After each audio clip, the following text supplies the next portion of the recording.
Primera carta de San Pablo a los Corintios. Primera de Corintios, capítulo 1. Pablo, llamado por la voluntad de Dios a ser apóstol de Cristo Jesús, y nuestro hermano Sóstenes, a la iglesia de Dios que está en Corinto, a los que han sido santificados en Cristo Jesús y llamados a ser su santo pueblo, junto con todos los que en todas partes invocan el nombre de nuestro Señor Jesucristo, Señor de ellos y de nosotros. Que Dios nuestro Padre y el Señor Jesucristo les concedan gracia y paz. Siempre doy gracias a Dios por ustedes, pues Él, en Cristo Jesús, les ha dado su gracia. Unidos a Cristo, ustedes se han llenado de toda riqueza, tanto en palabra como en conocimiento. Así se ha confirmado en ustedes nuestro testimonio acerca de Cristo, de modo que no les falta ningún don espiritual mientras esperan con ansias que se manifieste nuestro Señor Jesucristo. Él los mantendrá firmes hasta el fin, para que sean irreprochables en el día de nuestro Señor Jesucristo. Fiel es Dios, quien los ha llamado a tener comunión con su Hijo Jesucristo nuestro Señor. Les suplico, hermanos, en el nombre de nuestro Señor Jesucristo, que todos vivan en armonía y que no haya divisiones entre ustedes, sino que se mantengan unidos en un mismo pensar y en un mismo propósito. Digo esto, hermanos míos, porque algunos de la familia de Cloé me han informado que hay rivalidades entre ustedes. Me refiero a que unos dicen, yo sigo a Pablo, otros afirman, yo a Apolos, otros, yo a Cefas, y otros, yo a Cristo. ¿Cómo? ¿Está dividido Cristo?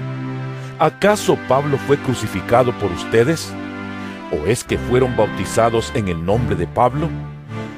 Gracias a Dios que no bauticé a ninguno de ustedes, excepto a Crispo y a Gayo, de modo que nadie puede decir que fue bautizado en mi nombre. Bueno, también bauticé a la familia de Estéfanas. Fuera de estos, no recuerdo haber bautizado a ningún otro, pues Cristo no me envió a bautizar sino a predicar el Evangelio, y eso sin discursos de sabiduría humana, para que la cruz de Cristo no perdiera su eficacia. Me explico. El mensaje de la cruz es una locura para los que se pierden. En cambio, para los que se salvan, es decir, para nosotros, este mensaje es el poder de Dios, pues está escrito: destruiré la sabiduría de los sabios, frustraré la inteligencia de los inteligentes. ¿Dónde está el sabio? ¿Dónde el erudito? ¿Dónde el filósofo de esta época? ¿No ha convertido Dios en locura la sabiduría de este mundo?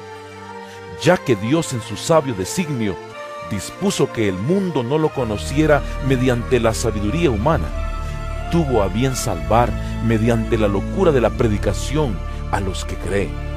Los judíos piden señales milagrosas y los gentiles buscan sabiduría, mientras que nosotros predicamos a Cristo crucificado. Este mensaje es motivo de tropiezo para los judíos y es locura para los gentiles. Pero para los que Dios ha llamado, lo mismo judíos que gentiles, Cristo es el poder de Dios y la sabiduría de Dios. Pues la locura de Dios es más sabia que la sabiduría humana, y la debilidad de Dios es más fuerte que la fuerza humana. Hermanos, consideren su propio llamamiento. No muchos de ustedes son sabios según criterios meramente humanos, ni son muchos los poderosos, ni muchos los de noble cuna. Pero Dios escogió lo insensato del mundo para avergonzar a los sabios, y escogió lo débil del mundo para avergonzar a los poderosos. También escogió Dios lo más bajo y despreciado, y lo que no es nada, para anular lo que es, a fin de que en su presencia nadie pueda jactarse.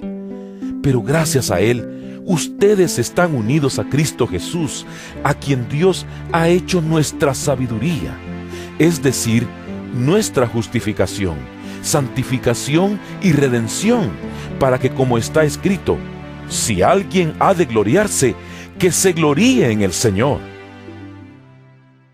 Primera de Corintios capítulo 2. Yo mismo, hermanos, cuando fui a anunciarles el testimonio de Dios, no lo hice con gran elocuencia y sabiduría. Me propuse más bien, estando entre ustedes, no saber de cosa alguna excepto de Jesucristo y de éste crucificado. Es más, me presenté ante ustedes con tanta debilidad que temblaba de miedo. No les hablé ni les prediqué con palabras sabias y elocuentes, sino con demostración del poder del Espíritu, para que la fe de ustedes no dependiera de la sabiduría humana, sino del poder de Dios. En cambio, hablamos con sabiduría entre los que han alcanzado madurez, pero no con la sabiduría de este mundo, ni con la de sus gobernantes, los cuales terminarán en nada. Más bien, exponemos el misterio de la sabiduría de Dios, una sabiduría que ha estado escondida y que Dios había destinado para nuestra gloria desde la eternidad. Ninguno de los gobernantes de este mundo la entendió, porque de haberla entendido, no habrían crucificado al Señor de la gloria. Sin embargo, como está escrito, ningún ojo ha visto, ningún oído ha escuchado, ninguna mente humana ha concebido lo que Dios ha preparado para quienes lo aman. Ahora bien, Dios nos ha revelado esto por medio de su Espíritu, pues el Espíritu lo examina todo, hasta las profundidades de Dios. En efecto, ¿quién conoce los pensamientos del ser humano sino su propio espíritu que está en él? Asimismo, nadie conoce los pensamientos de Dios sino el Espíritu de Dios. Nosotros no hemos recibido el espíritu del mundo, sino el Espíritu que procede de Dios, para que entendamos lo que por su gracia Él nos ha concedido. Esto es precisamente de lo que hablamos, no con las palabras que enseña la sabiduría humana, sino con las que enseña el Espíritu. De modo que expresamos verdades espirituales en términos espirituales. El que no tiene el Espíritu no acepta lo que procede del Espíritu de Dios, pues para él es locura. No puede entenderlo porque hay que discernirlo espiritualmente. En cambio, el que es espiritual lo juzga todo, aunque él mismo no está sujeto al juicio de nadie. Porque, ¿quién ha conocido la mente del Señor para que pueda instruirlo? Nosotros, por nuestra parte, tenemos la mente de Cristo. Primera de Corintios capítulo 3. Yo, hermanos, no pude dirigirme a ustedes como espirituales, sino como a inmaduros, apenas niños en Cristo. Les di leche porque no podían asimilar alimento sólido, ni pueden todavía, pues aún son inmaduros. Mientras haya entre ustedes celos y contiendas, ¿no serán inmaduros? ¿Acaso no se están comportando según criterios meramente humanos? Cuando uno afirma, yo sigo a Pablo, y otro, yo sigo a Apolos, ¿no es porque están actuando con criterios humanos? Después de todo, ¿qué es Apolos? ¿Y qué es Pablo? Nada más que servidores por medio de los cuales ustedes llegaron a creer, según lo que el Señor le asignó a cada uno. Yo sembré, Apolos regó, pero Dios ha dado el crecimiento. Así que no cuenta ni el que siembra ni el que riega, sino solo Dios, quien es el que hace crecer. El que siembra y el que riega están al mismo nivel, aunque cada uno será recompensado según su propio trabajo.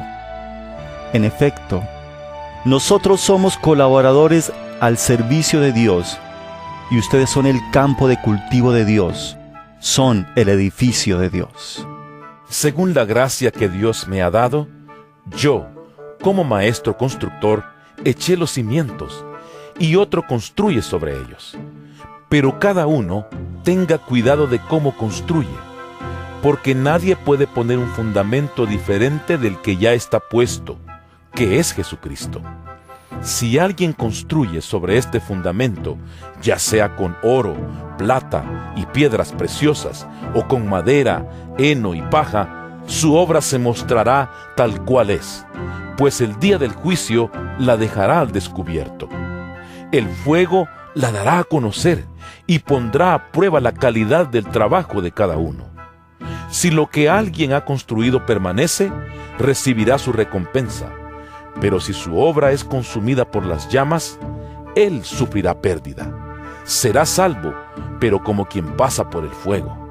¿No saben que ustedes son templo de Dios y que el Espíritu de Dios habita en ustedes? Si alguno destruye el templo de Dios, él mismo será destruido por Dios, porque el templo de Dios es sagrado y ustedes son ese templo. Que nadie se engañe.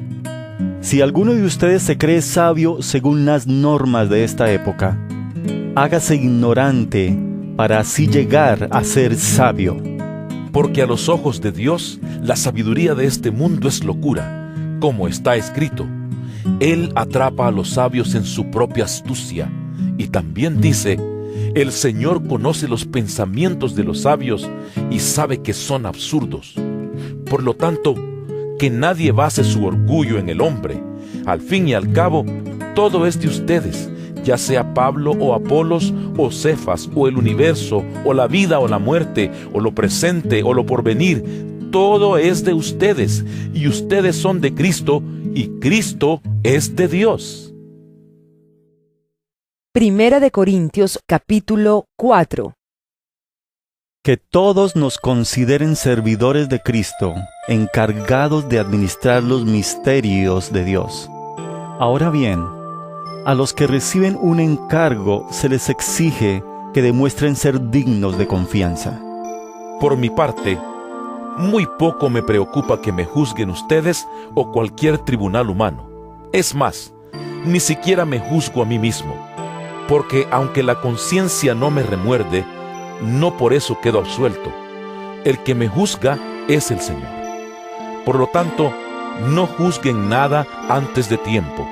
Esperen hasta que venga el Señor. Él sacará a la luz lo que está oculto en la oscuridad y pondrá al descubierto las intenciones de cada corazón. Entonces, cada uno recibirá de Dios la alabanza que le corresponda.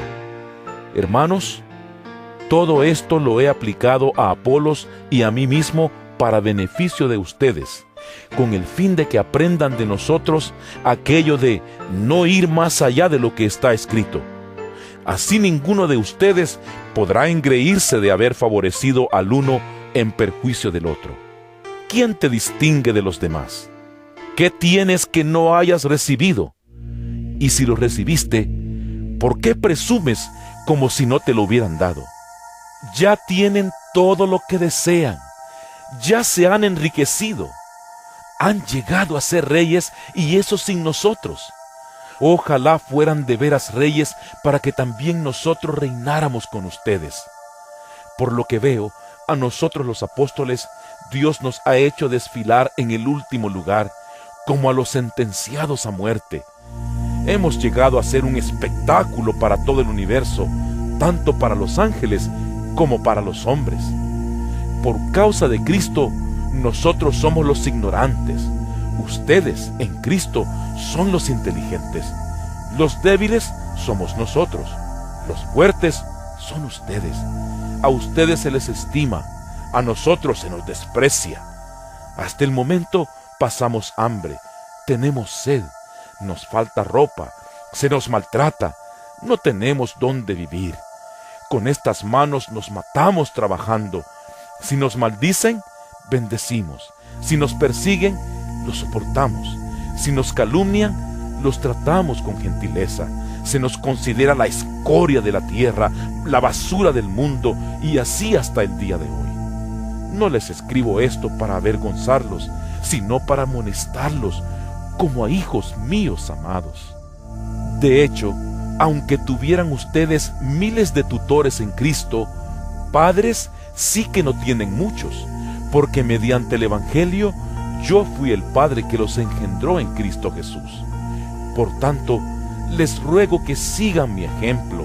Con este propósito les envié a Timoteo, mi amado y fiel hijo en el Señor. Él les recordará mi manera de comportarme en Cristo Jesús, como enseño por todas partes y en todas las iglesias. Ahora bien, algunos de ustedes se han vuelto presuntuosos, pensando que no iré a verlos. Lo cierto es que, si Dios quiere, iré a visitarlos muy pronto, y ya veremos no solo cómo hablan, sino cuánto poder tienen esos presumidos. Porque el reino de Dios no es cuestión de palabras, sino de poder. ¿Qué prefieren? ¿Que vaya a verlos con un látigo o con amor y espíritu apacible? Primera de Corintios capítulo 5. Es ya del dominio público que hay entre ustedes un caso de inmoralidad sexual que ni siquiera entre los paganos se tolera. A saber, que uno de ustedes tiene por mujer a la esposa de su padre, y de esto se sienten orgullosos. ¿No debieran más bien haber lamentado lo sucedido y expulsado de entre ustedes al que hizo tal cosa? Yo, por mi parte, aunque no estoy físicamente entre ustedes, sí estoy presente en espíritu, y ya he juzgado como si estuviera presente al que cometió ese pecado.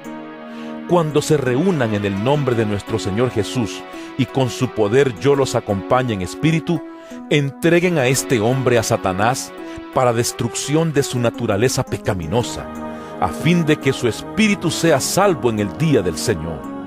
Hacen mal en jactarse. ¿No se dan cuenta de que un poco de levadura hace fermentar toda la masa?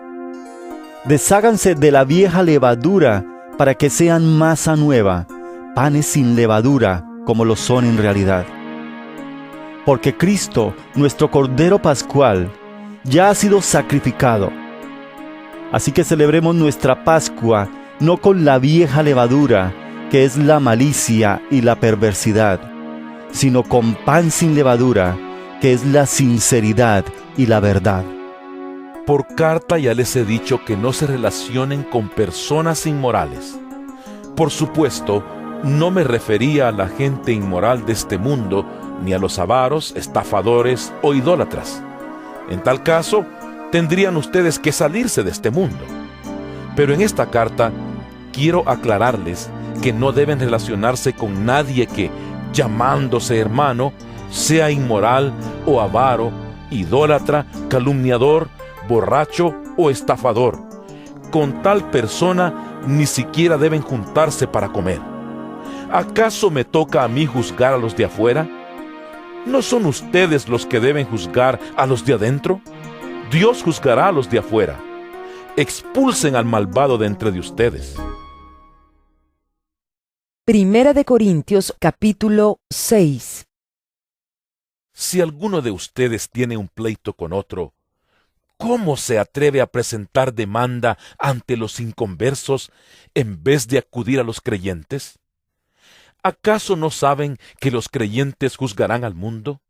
Y si ustedes han de juzgar al mundo, ¿cómo no van a ser capaces de juzgar casos insignificantes? ¿No saben que aún a los ángeles los juzgaremos? ¿Cuánto más los asuntos de esta vida? Por tanto, si tienen pleitos sobre tales asuntos, ¿cómo es que nombran como jueces a los que no cuentan para nada ante la iglesia? Digo esto para que les dé vergüenza. ¿Acaso no hay entre ustedes nadie lo bastante sabio como para juzgar un pleito entre creyentes? Al contrario, un hermano demanda a otro, y esto ante los incrédulos. En realidad, ya es una grave falla el solo hecho de que haya pleitos entre ustedes. ¿No sería mejor soportar la injusticia? ¿No sería mejor dejar que los defrauden? Lejos de eso, son ustedes los que defraudan y cometen injusticias. Y conste que se trata de sus hermanos. ¿No saben que los malvados no heredarán el reino de Dios? No se dejen engañar, ni los fornicarios, ni los idólatras, ni los adúlteros, ni los sodomitas, ni los pervertidos sexuales, ni los ladrones, ni los avaros, ni los borrachos, ni los calumniadores, ni los estafadores heredarán el reino de Dios. Y eso eran algunos de ustedes. Pero ya han sido lavados, ya han sido santificados, ya han sido justificados en el nombre del Señor Jesucristo y por el Espíritu de nuestro Dios. Todo me está permitido, pero no todo es para mi bien. Todo me está permitido, pero no dejaré que nada me domine. Los alimentos son para el estómago y el estómago para los alimentos. Así es, y Dios los destruirá a ambos. Pero el cuerpo no es para la inmoralidad sexual, sino para el Señor, y el Señor para el cuerpo. Con su poder, Dios resucitó al Señor y nos resucitará también a nosotros. ¿No saben que sus cuerpos son miembros de Cristo mismo? ¿Tomaré acaso los miembros de Cristo para unirlos con una prostituta? ¡Jamás! ¿No saben que el que se une a una prostituta se hace un solo cuerpo con ella? Pues la Escritura dice, los dos llegarán a ser un solo cuerpo, pero el que se une al Señor se hace uno con Él en espíritu. Huyan de la inmoralidad sexual. Todos los demás pecados que una persona comete quedan fuera de su cuerpo, pero el que comete inmoralidades sexuales peca contra su propio cuerpo. ¿Acaso no saben que su cuerpo es templo del Espíritu Santo, quien está en ustedes y al que han recibido de parte de Dios? Ustedes no son sus propios dueños, fueron comprados por un precio. Por tanto, honren con su cuerpo a Dios. Primera de Corintios capítulo 7. Paso ahora a los asuntos que me plantearon por escrito. Es mejor no tener relaciones sexuales, pero en vista de tanta inmoralidad, cada hombre debe tener su propia esposa y cada mujer su propio esposo. El hombre debe cumplir su deber conyugal con su esposa, e igualmente la mujer con su esposo. La mujer ya no tiene derecho sobre su propio cuerpo, sino su esposo. Tampoco el hombre tiene derecho sobre su propio cuerpo, sino su esposa. No se nieguen el uno al otro, a no ser de común acuerdo, y solo por un tiempo, para dedicarse a la oración. No tarden en volver a unirse nuevamente. De lo contrario, pueden caer en tentación de Satanás por falta de dominio propio. Ahora bien, esto lo digo como una concesión y no como una orden. En realidad, preferiría que todos fueran como yo. No obstante, cada uno tiene de Dios su propio don. Este posee uno, aquel otro. A los solteros y a las viudas les digo que sería mejor que se quedaran como yo. Pero si no pueden dominarse, que se casen, porque es preferible casarse que quemarse de pasión. A los casados les doy la siguiente orden: no yo, sino el Señor, que la mujer no se separe de su esposo. Sin embargo, si se separa, que no se vuelva a casar. De lo contrario, que se reconcilie con su esposo. Asimismo, que el hombre no se divorcie de su esposa. A los demás les digo yo, no es mandamiento del Señor. Si algún hermano tiene una esposa que no es creyente, y ella consiente en vivir con él, que no se divorcie de ella. Y si una mujer tiene un esposo que no es creyente, y él consiente en vivir con ella, que no se divorcie de él. Porque el esposo no creyente ha sido santificado por la unión con su esposa, y la esposa no creyente ha sido santificada por la unión con su esposo creyente. Si así no fuera, sus hijos serían impuros, mientras que de hecho son santos. Sin embargo, si el cónyuge no creyente decide separarse, no se lo impidan. En tales circunstancias, el cónyuge creyente queda sin obligación. Dios nos ha llamado a vivir en paz. ¿Cómo sabes tú, mujer, si acaso salvarás a tu esposo? ¿O cómo sabes tú, hombre, si acaso salvarás a tu esposa? En cualquier caso, cada uno debe vivir conforme a la condición que el Señor le asignó y a la cual Dios lo ha llamado. Esta es la norma que establezco en todas las iglesias. ¿Fue llamado alguno estando ya circuncidado? Que no disimule su condición. ¿Fue llamado alguno sin estar circuncidado? Que no se circuncide. Para nada cuenta estar o no estar circuncidado. Lo que importa es cumplir los mandatos de Dios. Que cada uno permanezca en la condición que estaba cuando Dios lo llamó. ¿Eras esclavo cuando fuiste llamado? No te preocupes, aunque si tienes la oportunidad de conseguir tu libertad, aprovéchala, porque el que era esclavo cuando el Señor lo llamó, es un liberto del Señor. Del mismo modo, el que era libre cuando fue llamado, es un esclavo de Cristo. Ustedes fueron comprados por un precio. No se vuelvan esclavos de nadie. Hermanos, que no permanezca ante Dios en la condición en que estaba cuando Dios lo llamó. En cuanto a las personas solteras, no tengo ningún mandato del Señor, pero doy mi opinión como quien, por la misericordia del Señor, es digno de confianza. Pienso que, a causa de la crisis actual, es bueno que cada persona se quede como está. ¿Estás casado? No procures divorciarte. ¿Estás soltero? No busques esposa. Pero si te casas, no pecas. Y si una joven se casa, tampoco comete pecado. Sin embargo, los que se casan tendrán que pasar por muchos aprietos y yo quiero evitárselos. Lo que quiero decir, hermanos, es que nos queda poco tiempo. De aquí en adelante, los que tienen esposa deben vivir como si no la tuvieran. Los que lloran, como si no lloraran. Los que se alegran, como si no se alegraran.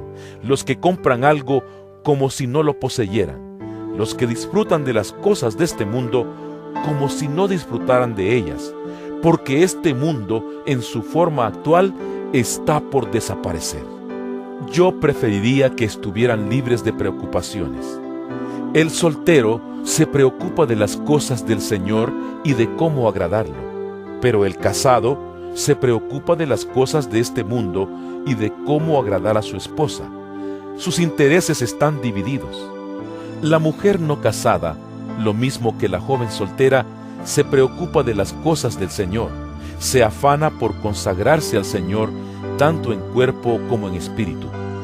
Pero la casada se preocupa de las cosas de este mundo y de cómo agradar a su esposo. Les digo esto por su propio bien, no para ponerles restricciones, sino para que vivan con decoro y plenamente dedicados al Señor. Si alguno piensa que no está tratando a su prometida como es debido, y ella ha llegado ya a su madurez, por lo cual él se siente obligado a casarse, que lo haga. Con eso no peca, que se case. Pero el que se mantiene firme en su propósito y no está dominado por sus impulsos, sino que domina su propia voluntad y ha resuelto no casarse con su prometida, también hace bien. De modo que el que se casa con su prometida hace bien, pero el que no se casa hace mejor. La mujer está ligada a su esposo mientras él vive, pero si el esposo muere, ella queda libre para casarse con quien quiera, con tal de que sea en el Señor. En mi opinión, ella será más feliz si no se casa, y creo que yo también tengo el Espíritu de Dios. Primera de Corintios capítulo 8. En cuanto a lo sacrificado a los ídolos, es cierto que todos tenemos conocimiento. El conocimiento envanece, mientras que el amor edifica. El que cree que sabe algo, todavía no sabe como debiera saber. Pero el que ama a Dios es conocido por Él. De modo que, en cuanto a comer lo sacrificado a los ídolos, sabemos que un ídolo no es absolutamente nada, y que hay un solo Dios. Pues aunque haya los así llamados dioses, ya sea en el cielo o en la tierra, y por cierto que hay muchos dioses y muchos señores, para nosotros no hay más que un solo Dios, el Padre, de quien todo procede y para el cual vivimos, y no hay más que un solo Señor, es decir, Jesucristo, por quien todo existe y por medio del cual vivimos. Pero no todos tienen conocimiento de esto. Algunos siguen tan acostumbrados a los ídolos que comen carne a sabiendas de que ha sido sacrificada a un ídolo, y su conciencia se contamina por ser débil. Pero lo que comemos no nos acerca a Dios. No somos mejores por comer, ni peores por no comer. Sin embargo, tengan cuidado de que su libertad no se convierta en motivo de tropiezo para los débiles. Porque si alguien de conciencia débil te ve a ti, que tienes este conocimiento, comer en el templo de un ídolo, ¿no se sentirá animado a comer lo que ha sido sacrificado a los ídolos? Entonces ese hermano débil, por quien Cristo murió, se perderá a causa de tu conocimiento. Al pecar así contra los hermanos, hiriendo su débil conciencia, pecan ustedes contra Cristo. Por lo tanto, si mi comida ocasiona la caída de mi hermano, no comeré carne jamás para no hacerlo caer en pecado. Primera de Corintios capítulo 9. ¿No soy libre? ¿No soy apóstol? ¿No he visto a Jesús nuestro Señor? ¿No son ustedes el fruto de mi trabajo en el Señor? Aunque otros no me reconozcan como apóstol, para ustedes sí lo soy, porque ustedes mismos son el sello de mi apostolado en el Señor. Esta es mi defensa contra los que me critican. ¿Acaso no tenemos derecho a comer y a beber? ¿No tenemos derecho a viajar acompañados por una esposa creyente, como hacen los demás apóstoles y Cefas y los hermanos del Señor? ¿O es que solo Bernabé y yo estamos obligados a ganarnos la vida con otros trabajos? ¿Qué soldado presta servicio militar pagándose sus propios gastos? ¿Qué agricultor planta un viñedo y no come de sus uvas?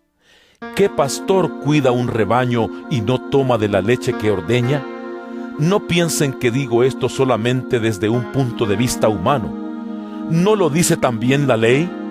Porque en la ley de Moisés está escrito: no le pongas bozal al buey mientras esté trillando. ¿Acaso se preocupa Dios por los bueyes, o lo dice más bien por nosotros? Por supuesto que lo dice por nosotros, porque cuando el labrador ara y el segador trilla, deben hacerlo con la esperanza de participar de la cosecha. Si hemos sembrado semilla espiritual entre ustedes, ¿será mucho pedir que cosechemos de ustedes lo material? Si otros tienen derecho a este sustento de parte de ustedes, ¿no lo tendremos aún más nosotros?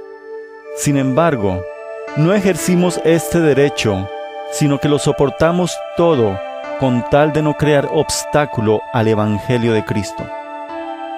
¿No saben que los que sirven en el templo reciben su alimento del templo, y que los que atienden al altar participan de lo que se ofrece en el altar?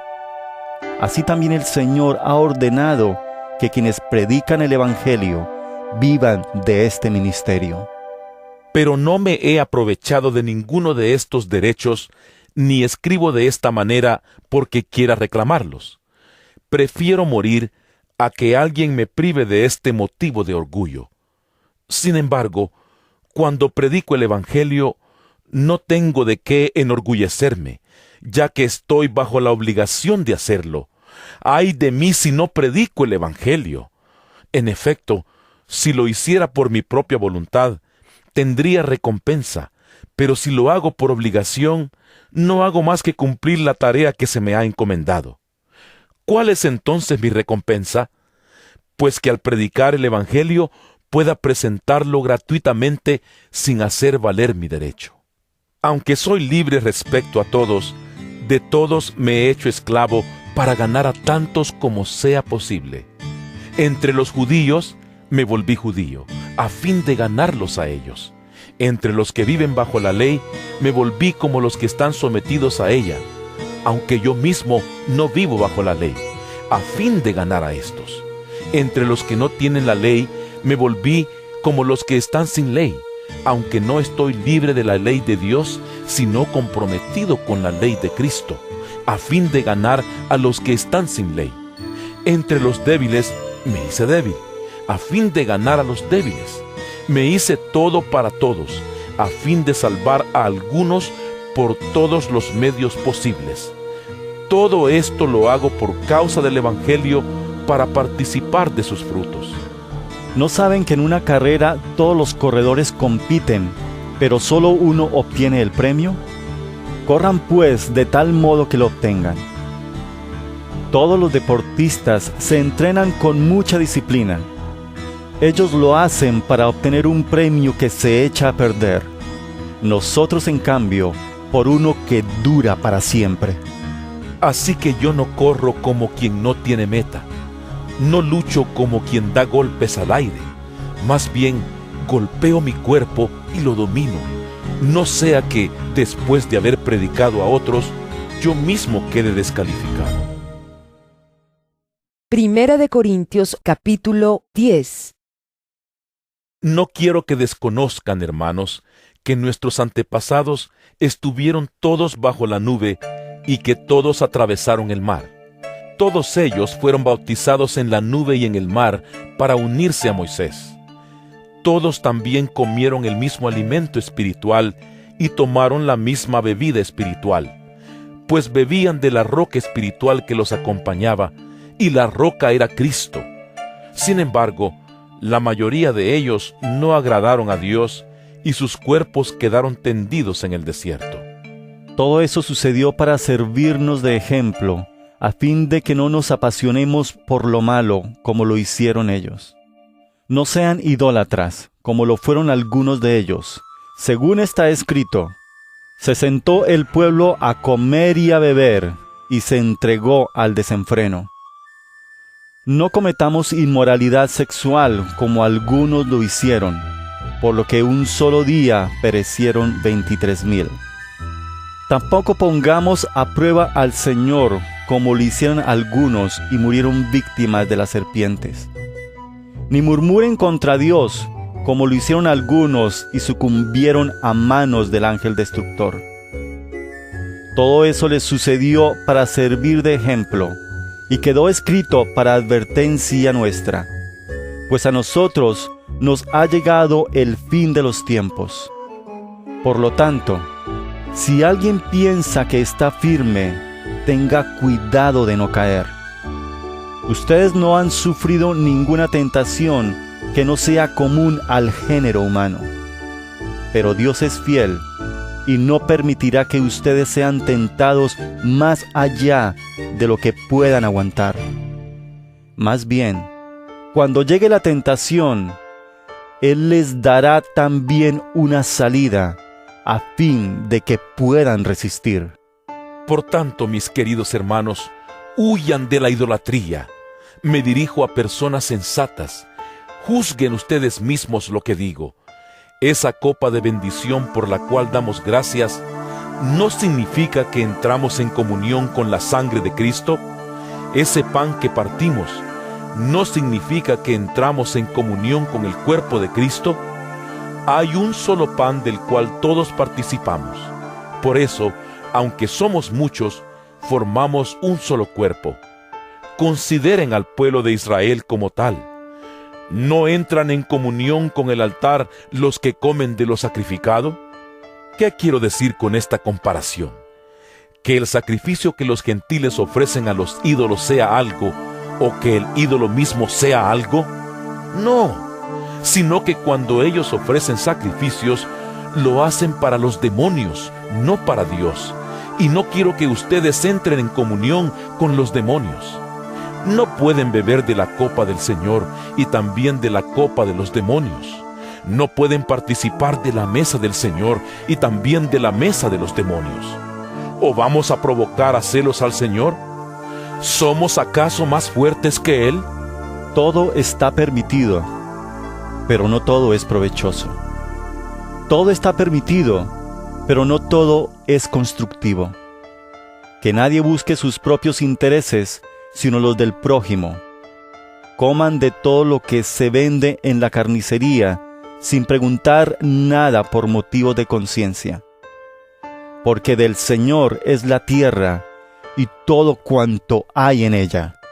Si algún incrédulo los invita a comer y ustedes aceptan la invitación, coman de todo lo que les sirvan sin preguntar nada por motivos de conciencia. Ahora bien, si alguien les dice, esto ha sido ofrecido en sacrificio a los ídolos, entonces no lo coman por consideración al que se lo mencionó y por motivos de conciencia. Me refiero a la conciencia del otro, no a la de ustedes. ¿Por qué se ha de juzgar mi libertad de acuerdo con la conciencia ajena? Si con gratitud participo de la comida, ¿me van a condenar por comer algo por lo cual doy gracias a Dios? En conclusión, ya sea que coman o beban o hagan cualquier otra cosa, háganlo todo para la gloria de Dios. No hagan tropezar a nadie, ni a judíos, ni a gentiles, ni a la iglesia de Dios. Hagan como yo, que procuro agradar a todos en todo. No busco mis propios intereses, sino los de los demás, para que sean salvos. Primera de Corintios capítulo 11. Imítenme a mí como yo imito a Cristo.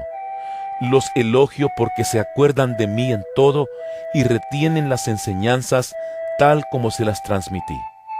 Ahora bien, quiero que entiendan que Cristo es cabeza de todo hombre, mientras que el hombre es cabeza de la mujer y Dios es cabeza de Cristo. Todo hombre que ora o profetiza con la cabeza cubierta deshonra al que es su cabeza. En cambio, toda mujer que ora o profetiza con la cabeza descubierta deshonra al que es su cabeza. Es como si estuviera rasurada. Si la mujer no se cubre la cabeza, que se corte también el cabello. Pero si es vergonzoso para la mujer tener el pelo corto o la cabeza rasurada, que se la cubra. El hombre no debe cubrirse la cabeza, ya que él es imagen y gloria de Dios, mientras que la mujer es gloria del hombre. De hecho, el hombre no procede de la mujer, sino la mujer del hombre. Ni tampoco fue creado el hombre a causa de la mujer, sino la mujer a causa del hombre. Por esta razón y a causa de los ángeles, la mujer debe llevar sobre la cabeza señal de autoridad. Sin embargo, en el Señor, ni la mujer existe aparte del hombre, ni el hombre aparte de la mujer. Porque así como la mujer procede del hombre, también el hombre nace de la mujer. Pero todo proviene de Dios. Juzguen ustedes mismos. ¿Es apropiado que la mujer ore a Dios sin cubrirse la cabeza? ¿No les enseña el mismo orden natural de las cosas que es una vergüenza para el hombre dejarse crecer el cabello, mientras que es una gloria para la mujer llevar cabello largo? Es que a ella se le ha dado su cabellera como velo. Si alguien insiste en discutir este asunto, tenga en cuenta que nosotros no tenemos otra costumbre, ni tampoco las iglesias de Dios. Al darles las siguientes instrucciones, no puedo elogiarlos, ya que sus reuniones traen más perjuicio que beneficio. En primer lugar, oigo decir que cuando se reúnen como iglesia, hay divisiones entre ustedes, y hasta cierto punto lo creo. Sin duda, tiene que haber grupos sectarios entre ustedes para que se demuestre quiénes cuentan con la aprobación de Dios. De hecho, cuando se reúnen, ya no es para comer la cena del Señor, porque cada uno se adelanta a comer su propia cena, de manera que unos se quedan con hambre mientras otros se emborrachan. ¿Acaso no tienen casas donde comer y beber? ¿O es que menosprecian a la iglesia de Dios y quieren avergonzar a los que no tienen nada? ¿Qué les diré? ¿Voy a elogiarlos por esto? ¡Claro que no! Yo recibí del Señor lo mismo que les transmití a ustedes, que el Señor Jesús, la noche en que fue traicionado, tomó pan, y después de dar gracias, lo partió y dijo: Este pan es mi cuerpo, que por ustedes entrego. Hagan esto en memoria de mí. De la misma manera, después de cenar, tomó la copa y dijo: Esta copa es el nuevo pacto en mi sangre. Hagan esto cada vez que beban de ella en memoria de mí. Porque cada vez que comen este pan y beben de esta copa, proclaman la muerte del Señor hasta que Él venga. Por lo tanto, cualquiera que coma el pan o beba de la copa del Señor de manera indigna, será culpable de pecar contra el cuerpo y la sangre del Señor. Así que cada uno debe examinarse a sí mismo antes de comer el pan y beber de la copa. Porque el que come y bebe sin discernir el cuerpo, come y bebe su propia condena. Por eso hay entre ustedes muchos débiles y enfermos, e incluso varios han muerto. Si nos examináramos a nosotros mismos, no se nos juzgaría. Pero si nos juzga el Señor, nos disciplina para que no seamos condenados con el mundo. Así que, hermanos míos, cuando se reúnan para comer, espérense unos a otros. Si alguno tiene hambre, que come en su casa, para que las reuniones de ustedes no resulten dignas de condenación. Los demás asuntos los arreglaré cuando los visite. Primera de Corintios capítulo 12. En cuanto a los dones espirituales, hermanos, quiero que entiendan bien este asunto. Ustedes saben que cuando eran paganos, se dejaban arrastrar hacia los ídolos mudos.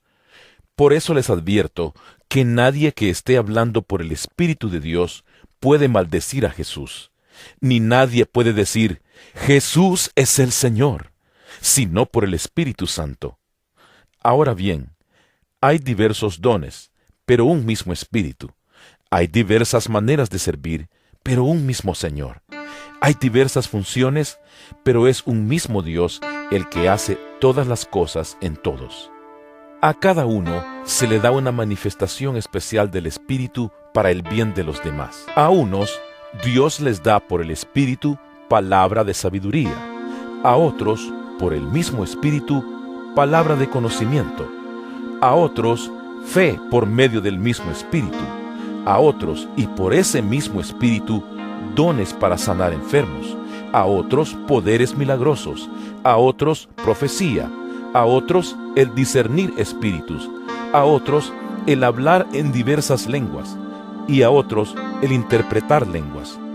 Todo esto lo hace un mismo y único Espíritu, quien reparte a cada uno según Él lo determina.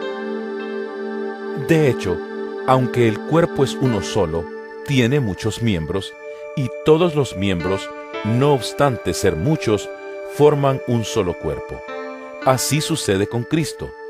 Todos fuimos bautizados por un solo Espíritu para constituir un solo cuerpo, ya seamos judíos o gentiles, esclavos o libres, y a todos se nos dio a beber de un mismo Espíritu.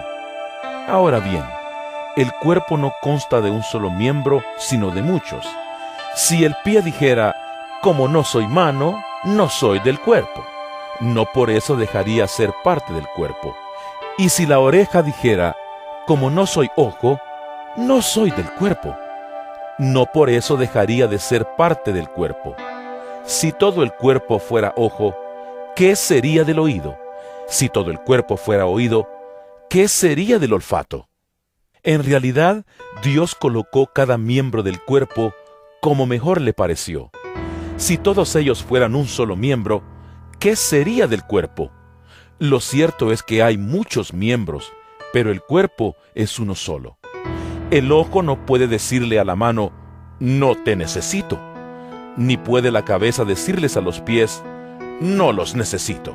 Al contrario, los miembros del cuerpo que parecen más débiles son indispensables, y a los que nos parecen menos honrosos los tratamos con honra especial. y se les trata con especial modestia a los miembros que nos parecen menos presentables, mientras que los más presentables no requieren trato especial. Así Dios ha dispuesto los miembros de nuestro cuerpo, dando mayor honra a los que menos tenían, a fin de que no haya división en el cuerpo, sino que sus miembros se preocupen por igual unos por otros. Si uno de los miembros sufre, los demás comparten su sufrimiento, y si uno de ellos recibe honor, los demás se alegran con él. Ahora bien, ustedes son el cuerpo de Cristo, y cada uno es miembro de ese cuerpo. En la iglesia Dios ha puesto en primer lugar apóstoles, en segundo lugar profetas, en tercer lugar maestros, luego los que hacen milagros, después los que tienen dones para sanar enfermos, los que ayudan a otros, los que administran y los que hablan en diversas lenguas. ¿Son todos apóstoles? ¿Son todos profetas? ¿Son todos maestros? ¿Hacen todos milagros? ¿Tienen todos dones para sanar enfermos? ¿Hablan todos en lenguas? ¿Acaso interpretan todos? Ustedes, por su parte, ambicionen los mejores dones. Ahora les voy a mostrar un camino más excelente. Primera de Corintios capítulo 13. Si hablo en lenguas humanas y angelicales, pero no tengo amor, no soy más que un metal que resuena o un platillo que hace ruido. Si tengo el don de profecía y entiendo todos los misterios y poseo todo conocimiento, y si tengo una fe que logra trasladar montañas, pero me falta el amor, no soy nada. Si reparto entre los pobres todo lo que poseo, y si entrego mi cuerpo para que lo consuman las llamas, pero no tengo amor, nada gano con eso. El amor es paciente, es bondadoso. El amor no es envidioso ni jactancioso, ni orgulloso. No se comporta con rudeza, no es egoísta, no se enoja fácilmente, no guarda rencor. El amor no se deleita en la maldad, sino que se regocija con la verdad. Todo lo disculpa, todo lo cree, todo lo espera, todo lo soporta. El amor jamás se extingue, mientras que el don de profecía cesará. El de lengua será silenciado y el de conocimiento desaparecerá, porque conocemos y profetizamos de manera imperfecta, pero cuando llegue lo perfecto, lo imperfecto desaparecerá. Cuando yo era niño, hablaba como niño, pensaba como niño, razonaba como niño. Cuando llegué a ser adulto, dejé atrás las cosas de niño. Ahora vemos de manera indirecta y velada, como en un espejo, pero entonces veremos cara a cara. Ahora conozco de manera imperfecta, pero entonces conoceré tal y como soy conocido. Ahora pues, permanecen estas tres virtudes: la fe, la esperanza y el amor. Pero la más excelente de ellas es el amor. Primera de Corintios capítulo 14. Empéñense en seguir el amor y ambicionen los dones espirituales, sobre todo el de profecía, porque el que habla en lenguas no habla a los demás sino a Dios. En realidad, nadie le entiende lo que dice, pues habla misterios por el Espíritu. En cambio, el que profetiza habla a los demás para edificarlos, animarlos y consolarlos. El que habla en lenguas se edifica a sí mismo. En cambio, el que profetiza edifica a la iglesia. Yo quisiera que todos ustedes hablaran en lenguas, pero mucho más que profetizaran. El que profetiza aventaja al que habla en lenguas, a menos que éste también interprete para que la iglesia reciba edificación. Hermanos, si ahora fuera a visitarlos y les hablara en lenguas, ¿de qué les serviría a menos que les presentara alguna revelación, conocimiento, profecía o enseñanza? Aún en el caso de los instrumentos musicales, tales como la flauta o el arpa, ¿cómo se reconocerá lo que tocan si no dan distintamente sus sonidos? Y si la trompeta no da un toque claro, ¿quién se va a preparar para la batalla? Así sucede con ustedes. a menos que su lengua pronuncie palabras comprensibles. ¿Cómo se sabrá lo que dicen? ¿Cómo será si hablaran al aire? Será como si hablaran al aire. ¿Quién sabe cuántos idiomas hay en el mundo y ninguno carece de sentido? Pero si no capto el sentido de lo que alguien dice, seré como un extranjero para el que me habla, y él lo será para mí. Por eso ustedes, ya que tanto ambicionan dones espirituales, procuren que éstos abunden para la edificación de la iglesia. Por esta razón, el que habla en lenguas, pida en oración el don de interpretar lo que diga. Porque si yo oro en lenguas, mi espíritu ora, pero mi entendimiento no se beneficia en nada. ¿Qué debo hacer entonces? Pues orar con el espíritu, pero también con el entendimiento, cantar con el espíritu, pero también con el entendimiento. De otra manera, si alabas a Dios con el espíritu, ¿cómo puede quien no es instruido decir amén a tu acción de gracias, puesto que no entiende lo que dices? En ese caso, tu acción de gracias es admirable, pero no edifica al otro. Doy gracias a Dios porque hablo en lenguas más que todos ustedes. Sin embargo, en la iglesia prefiero emplear 5 palabras comprensibles y que me sirvan para instruir a los demás que 10,000 palabras en lenguas. Hermanos, no sean niños en su modo de pensar. Sean niños en cuanto a la malicia, pero adultos en su modo de pensar. En la ley está escrito: por medio de gente de lengua extraña y por boca de extranjeros hablaré a este pueblo, pero ni aun así me escucharán, dice el Señor. De modo que el hablar en lenguas es una señal, no para los creyentes, sino para los incrédulos. En cambio, la profecía no es señal para los incrédulos, sino para los creyentes. Así que, si toda la iglesia se reúne y todos hablan en lenguas, y entran algunos que no entienden o no creen, ¿no dirán que ustedes están locos? Pero si uno que no cree o uno que no entiende entra cuando todos están profetizando, se sentirá reprendido y juzgado por todos, y los secretos de su corazón quedarán al descubierto. Así que se postrará ante Dios y lo adorará exclamando: realmente Dios está entre ustedes. ¿Qué concluimos, hermanos?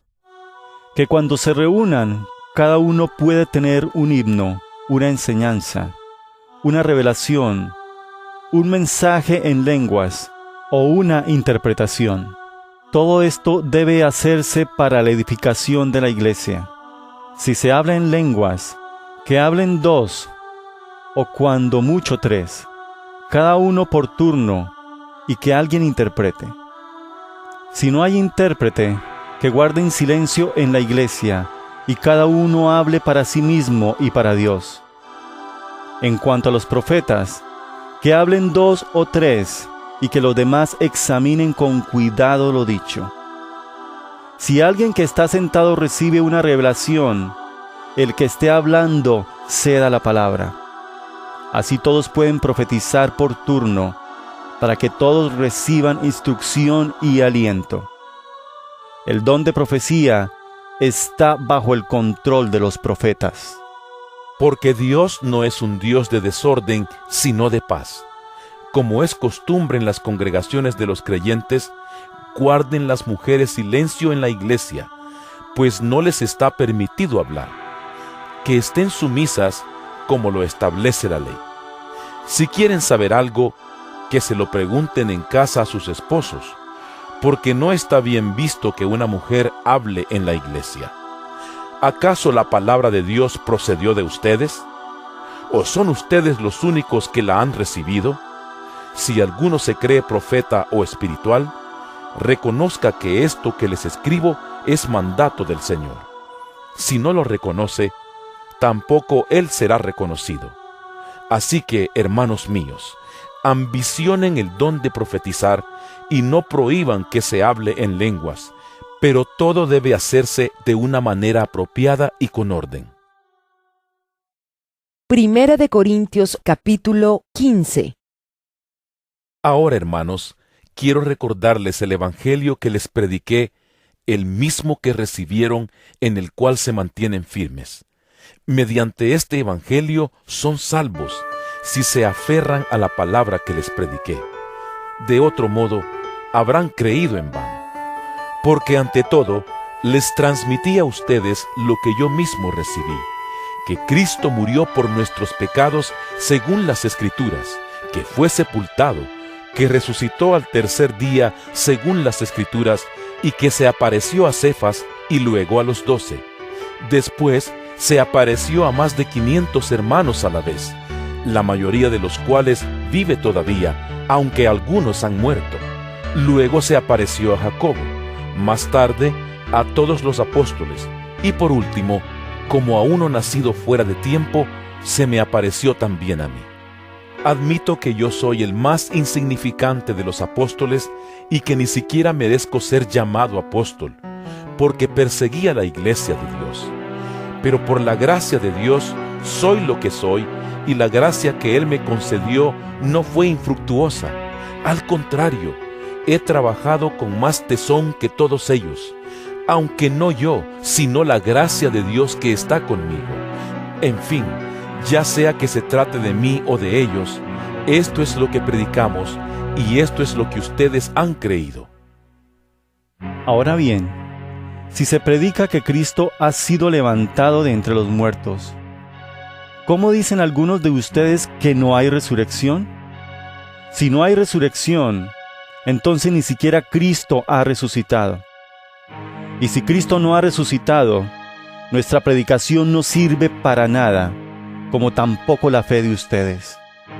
Aún más, resultaríamos falsos testigos de Dios por haber testificado que Dios resucitó a Cristo, lo cual no habría sucedido si en verdad los muertos no resucitan. Porque si los muertos no resucitan, tampoco Cristo ha resucitado. Y si Cristo no ha resucitado, la fe de ustedes es ilusoria y todavía están en sus pecados. En ese caso, también están perdidos los que murieron en Cristo. Si la esperanza que tenemos en Cristo fuera solo para esta vida, seríamos los más desdichados de todos los mortales. Lo cierto es que Cristo ha sido levantado de entre los muertos como primicias de los que murieron. De hecho, ya que la muerte vino por medio de un hombre, también por medio de un hombre viene la resurrección de los muertos. Pues así como en Adán todos mueren, también en Cristo todos volverán a vivir, pero cada uno en su debido orden. Cristo, las primicias, después, cuando Él venga, los que le pertenecen. Entonces vendrá el fin, cuando Él entregue el reino a Dios el Padre, luego de destruir todo dominio, autoridad y poder. Porque es necesario que Cristo reine hasta poner a todos sus enemigos debajo de sus pies. El último enemigo que será destruido es la muerte, pues Dios ha sometido todo a su dominio. Al decir que todo ha quedado sometido a su dominio, es claro que no se incluye a Dios mismo, quien todo lo sometió a Cristo. Y cuando todo le sea sometido, entonces el Hijo mismo se someterá a aquel que le sometió todo, para que Dios sea todo en todos. Si no hay resurrección, ¿qué sacan los que se bautizan por los muertos? Si en definitiva los muertos no resucitan, ¿por qué se bautizan por ellos? Y nosotros, ¿por qué nos exponemos al peligro a todas horas? Que cada día muero, hermanos, es tan cierto como el orgullo que siento por ustedes en Cristo Jesús nuestro Señor. ¿Qué he ganado si solo por motivos humanos en Éfeso luché contra las fieras? Si los muertos no resucitan, comamos y bebamos, que mañana moriremos. No se dejen engañar. Las malas compañías corrompen las buenas costumbres. Vuelvan a su sano juicio como conviene y dejen de pecar. En efecto, hay algunos de ustedes que no tienen conocimiento de Dios. Para vergüenza de ustedes lo digo. Tal vez alguien pregunte, ¿cómo resucitarán los muertos? ¿Con qué clase de cuerpo vendrán? ¡Qué tontería! Lo que tú siembras no cobra vida a menos que muera. No plantas el cuerpo que luego ha de nacer, sino que siembras una simple semilla de trigo o de otro grano. Pero Dios le da el cuerpo que quiso darle, y a cada clase de semilla le da un cuerpo propio. No todos los cuerpos son iguales. Hay cuerpos humanos, también los hay de animales terrestres, de aves y de peces. Asimismo, hay cuerpos celestes y cuerpos terrestres. Pero el esplendor de los cuerpos celestes es uno, y el de los cuerpos terrestres es otro. Uno es el esplendor del sol, otro el de la luna y otro el de las estrellas. Cada estrella tiene su propio brillo. Así sucederá también con la resurrección de los muertos. Lo que se siembra en corrupción, resucita en incorrupción. Lo que se siembra en oprobio, resucita en gloria. Lo que se siembra en debilidad, resucita en poder. Se siembra un cuerpo natural, resucita un cuerpo espiritual. Si hay un cuerpo natural, también hay un cuerpo espiritual. Así está escrito. El primer hombre, Adán, se convirtió en un ser viviente. El último Adán, en el espíritu que da vida. No vino primero lo espiritual, sino lo natural, y después lo espiritual. El primer hombre era del polvo de la tierra, el segundo hombre del cielo. Como es aquel hombre terrenal, así son también los de la tierra, y como es el celestial, así son también los del cielo. Y así como hemos llevado la imagen de aquel hombre terrenal, llevaremos también la imagen del celestial. Les declaro, hermanos, que el cuerpo mortal no puede heredar el reino de Dios, ni lo corruptible puede heredar lo incorruptible. Fíjense bien en el misterio que les voy a revelar. No todos moriremos, pero todos seremos transformados en un instante, en un abrir y cerrar de ojos, al toque final de la trompeta.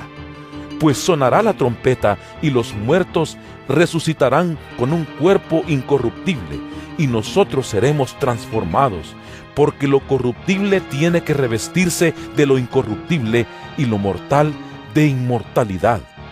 Cuando lo corruptible se revista de lo incorruptible y lo mortal de inmortalidad, entonces se cumplirá lo que está escrito: la muerte ha sido devorada por la victoria. ¿Dónde está, oh muerte, tu victoria? ¿Dónde está, oh muerte, tu aguijón? El aguijón de la muerte es el pecado, y el poder del pecado es la ley. Pero gracias a Dios que nos da la victoria por medio de nuestro Señor Jesucristo. Por lo tanto, mis queridos hermanos, manténganse firmes e inconmovibles, progresando siempre en la obra del Señor, conscientes de que su trabajo en el Señor no es en vano.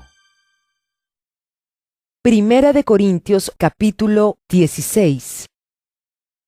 En cuanto a la colecta para los creyentes, sigan las instrucciones que di a las iglesias de Galacia.